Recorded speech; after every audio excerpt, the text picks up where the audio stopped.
Imagine getting paid just for sharing your thoughts on products and services you use every day. With Survey Junkie, it's that simple. Click on the link in the video description to discover how you can start earning today by taking surveys. Oh God, I laugh about it now. Which is funny in itself really, the idea that 10 years later I'd be laughing about the day, the dawn, where, white-faced in a room with blood up the walls, I would hand our new raw blinking baby to my boyfriend in order to frantically find, in my Notes app, the document I had grandly named Birth Plan.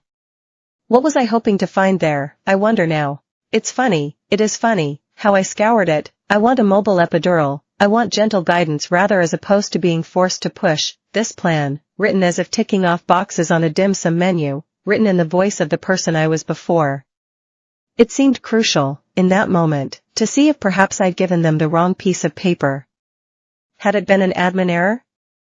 The forceps, the lack of drugs, the breast milk not coming in, the blood, was it my fault?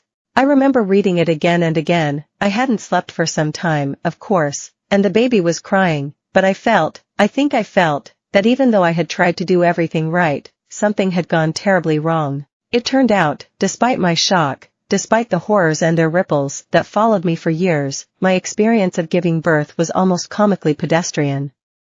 It reminded me of the time I got my ears pierced. I must have been about 12, going home on the bus looking at other women's earrings and thinking, okay, you felt that same agony. Now I traipsed around London with the baby strapped to me looking at other mothers, thinking, and yet, you are walking, you are smiling, you are putting on red lipstick in the reflection of a phone?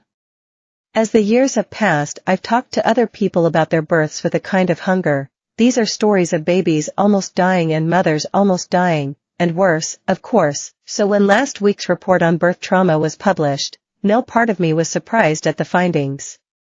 I can't imagine many parents were. Sign up to Observed. Analysis and opinion on the week's news and culture brought to you by the best Observer writers. After newsletter promotion. It's estimated that 30,000 women a year in the UK have suffered negative experiences during the delivery of their babies, with 1 in 20 developing PTSD, at least in part because of the government's austerity measures. The report put forward 12 recommendations in total, including recruit, train and retain more midwives, obstetricians and anesthetists to ensure safe levels of staffing, respect mothers' choices around giving birth and access to pain relief, commit to tackling inequalities in maternity care for ethnic minorities, and universal access to specialist maternal mental health services.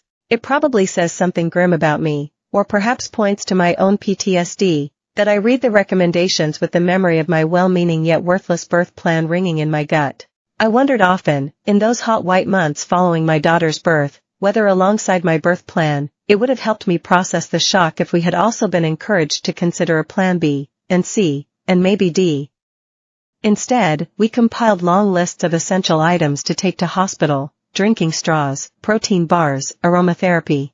We heaved an IKEA bag of pillows and tiny t-shirts into a cab, then across the car park and up in the lift, and it remained in the corner of the maternity ward for the next long week. The report calls for a system where poor care is the exception rather than the rule, which, honestly, threw me a bit, because surely eliminating poor care altogether should be the overriding theme, the very baseline from which we begin, but I'd add some softer, highly achievable additions to the recommendations, starting with antenatal classes.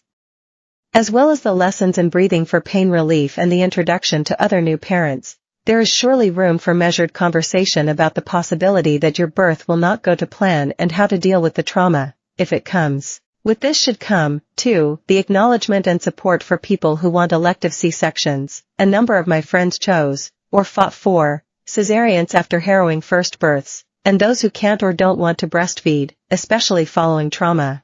There's still, I think, a code of silence around difficult births, the sense that one might summon ghosts and bring bad luck into the room.